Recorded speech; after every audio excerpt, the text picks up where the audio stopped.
Hi, this is Time Travel Beard, and I want to show you where the work in progress shader is so far. I'm going to go through some of the presets and just kind of explain some of the differences. I'm going to make it available to download, and the link will be in the description. Mostly what I want to do is just make the shader that I want. So I'm taking a lot of the stuff that I put into the CTM Patrix shader, and I'm putting it in here along with extra features. On the two low options, you can see we've got about 170 FPS. This is with the Patrix 128 CTM resource pack, which is pretty heavy. So you will get better FPS if not using a heavy pack like that. It has the dynamic clouds and lighting, and that bloom can be turned completely down or off. I'm still playing around with it. If we go into effects and we take bloom, we could just turn it completely off if you want. And that's much more subdued. I know that's something that would possibly be a complaint. The medium option is a lot better than medium was in CTM Patrix, as far as it's got, I think, 2 bounces of light going on. But it does it as a slightly lower resolution, and it's using the quick clouds still, which is a quicker way to render this fog and everything, which isn't quite as good, but you'll see it still catches like dynamic lighting and everything, and I really like it. But it's doing a lot of things to keep the FPS high, and so you can see there's like some kinds of noise and stuff in the picture that I still need to clean out. That'll all happen in the future. At high here, we switch over to possibly 3 bounces of light, and the clouds are a much more dynamic volume that if I go fly up in them, you'll see. And you can see we've got really dynamic sunlight and sunset colors. Those are optional, and it's not just a toggle, but it's a slider. Sunrise right here, we just got a coloration slider. You can put it down to half. It'll still maintain a much whiter light. If you put it down to 0, it'll just be completely white lighting for all of daytime and nighttime. It'll just kind of fade a little bit. It won't get all colored. Let's see. If we go to Ultra, I think at this point we switch over to a full resolution path tracing with the 3 bounces of light. And when I'm saying bounces of light, it's not just like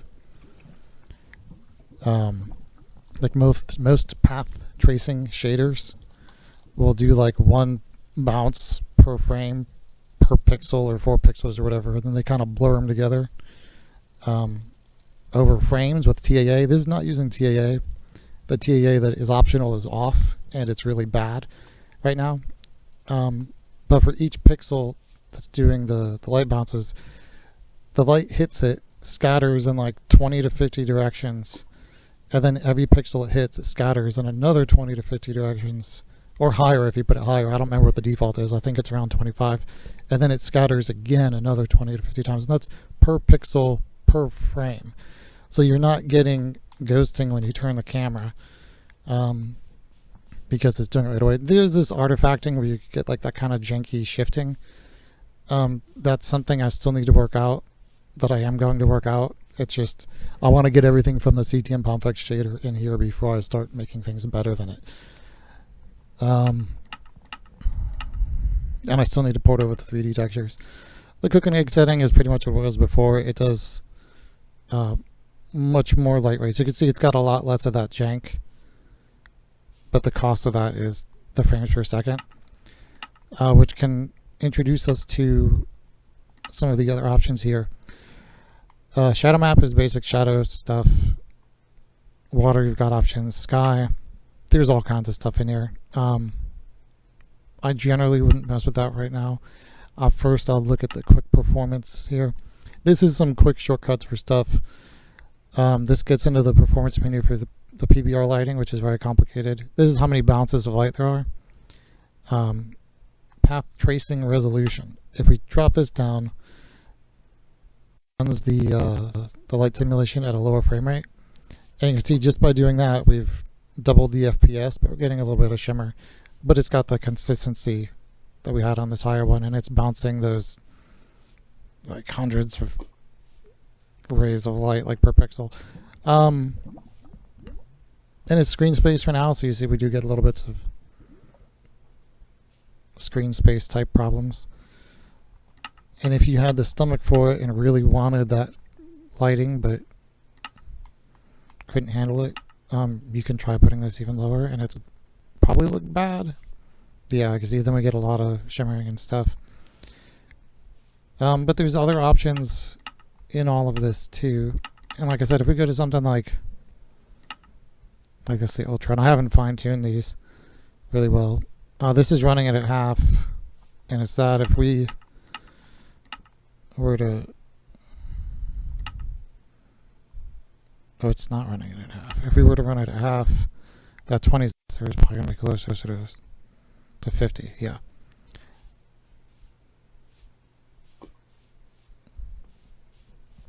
So it's a quick way to boost performance, and the same type of effect can be done with the clouds.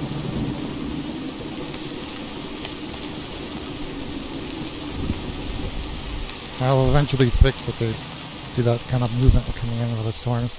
I just wanted them to move faster during storms and didn't